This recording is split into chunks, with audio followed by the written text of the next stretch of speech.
Welcome to Samba Samba. Enjoy the video. You start by making sure you know your Android version and that you can change accessibility or gesture settings. This affects available options. Once ready, open settings and go directly to accessibility or system, right arrow gestures depending on your phone. Make sure your screen is unlocked and the device is awake so taps register. You're not pausing for apps or permissions. Act now and locate the option related to double tap, zoom, or magnification so you can modify its behavior in the next step.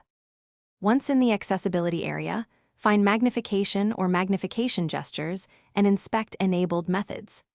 If double tap to zoom is on, toggle it off or change the trigger to triple tap or an accessibility shortcut for more deliberate activation.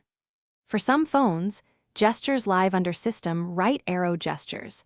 Check both places and confirm the change by trying a quick double tap on the home screen. Also review app-specific settings like camera or gallery, because some apps implement their own double tap zoom separate from system magnification. To complete the fix, test double tap across the home screen, a web page, and in apps to ensure the behavior stopped. If the change didn't take effect, restart your device to apply system-level modifications. If double tap zoom persists, clear the settings app cache or inspect third-party launcher or accessibility apps that might override system gestures. If that still fails, temporarily disable suspicious apps. Once fixed, re-enable them, one at a time to identify the culprit and restore normal behavior. Thanks for watching. Consider subscribing if we helped you.